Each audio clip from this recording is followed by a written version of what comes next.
मैं गोवा में था कुछ दिन पहले एक ट्रेनिंग वर्कशॉप के लिए, तो वहां पर मेरा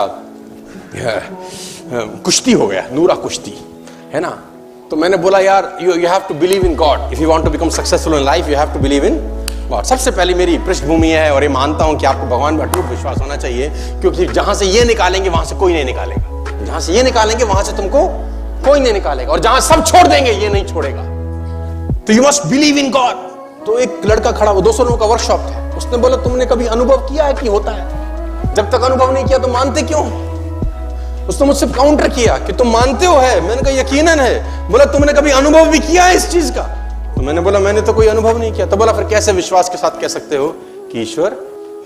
फंस गया मैं भी, मरता क्या ना करता, पलट के जवाब दिया। मैंने पूछा जहर खाने से क्या होता है? बोला मृत्यु। तो मैंने कहा तुमको कैसे पता? कभी अनुभव किया है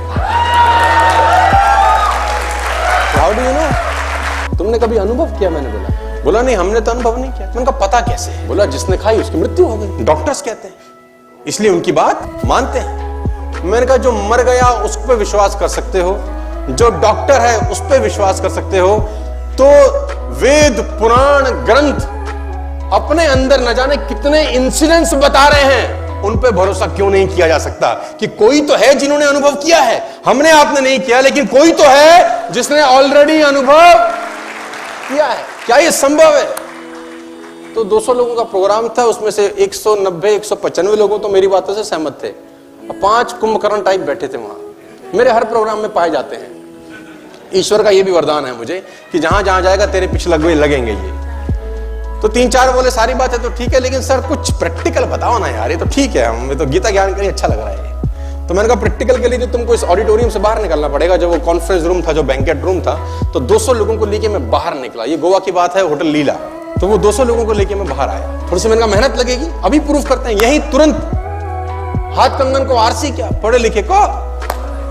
तो मैंने कहा दर्शन करा दूं अगर आज तो मान जाओगे? उसने बोलेगा हुजूर कमाल हो जाएगा। तो मैंने कहा आओ बाहर। 200 के 200 लोगों ने मेहनत करी, लीला से बाहर निकले।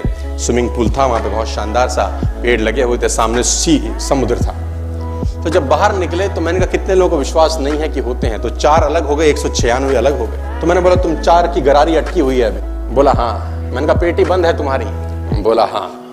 मैंने कहा कोई तकलीफ नहीं है, अब मुझे बताओ तुम लोग कहाँ रहते हो? तो उसमें से एक आदमी बोला हम मुंबई से आए हैं सर, है ना, वी बिलोंग्स टू मुंबई। कहाँ रहते हो? बोला अंधेरी में रहते हैं। कहाँ रहते हो? फ्लैट हैं, अपार्टमेंट हैं, कैसे हैं? तो बोला फ्लैट में रहते हैं। तो मैंने कहा कौन से फ्लोर पे रहते हो? तो बोला 5वें माले पे, 5th फ्लोर पे हम लोग रहते हैं। मैंने कहा वेरी गुड।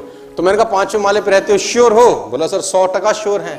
तो मैंने कहा नहाते कैसे हो? बोले बड़े अजीब सा सवाल पूछ रहे, नहाते कैसे? बाथरूम में जाते हैं, शावर चलाते हैं, नहाते हैं? तो मैंने कहा पानी शावर में से आता है? बोला आता तो शावर में से है, पीछे टैंकी का होता है। तो मैंने कहा टैंकी का होता है?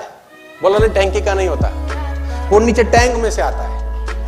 पहले म्यूनिसिपैलिटी का पानी टैंक में जमा होता है, फिर 5वें फ्लोर पे, 6ठे फ्लोर पे एक टैंक रखा हुआ है सिंटेक्स का, हमारा कम से कम 1000 लीटर का, वहां इकट्ठा होता है, फिर वहां से पाइप के थ्रू आता है और हम। तो मैंने बोला नीचे टैंक से ऊपर के टैंक में जाता कैसे है? बाल्टी बाल्टी लेके जाते हो? बोला बाल्टी बाल्टी लेके काहे को जाएंगे, मोटर लगाई है, मोटर चलाते हैं तो पानी ऊपर जाता है। तो मैंने कहा मोटर क्यों लगानी पड़ती है? बोला ऐसे जाएगा कैसे, ग्रेविटी जाने नहीं देगी, इतना तो प्रेशर थोड़ी ना होता है कि 50 फुट पे ऊपर चला जाए। मैंने कहा बस यही तुमको सुनना था मुझको। बोला मतलब क्या है? मैंने बोला ये नारियल का पेड़ है, 50 फुट पे नारियल लगा है, मोटर ढूंढो कि पानी नीचे से ऊपर जाता कैसे। 50 फुट पे वो नारियल लगा है, अब तुमको मोटर ढूंढनी है कि पानी नीचे से, कौन किसका बाप बैठा है नीचे जो पानी को नीचे से ऊपर ले जाता है और 50 फुट पे नारियल के अंदर जाके टपका देता है। ढूंढ के लाओ रे, चलो चारों जाओ। वो बोला बात तो ठीक कह रहा है लड़का है, ग्रेविटी मैंने कहा कुछ नहीं बिगाड़ती। तो 4 में से 2 की विकेट गिर गई। 2 की पेटी बड़ी थी, ताला बड़ा था, समय ज्यादा लगा। 2 ने बोला बात तो जम गई, लेकिन कुछ और समझाओ। चलो मैंने बोला मैंने तुमको देखा जब मैं सुबह ब्रेकफास्ट करने गया रेस्टोरेंट के अंदर, तो तुम लोग नहा रहे थे स्विमिंग पूल में। बोला हाँ सर, हम जरा सुबह सुबह थोड़ा सा नहाते हैं। Very good.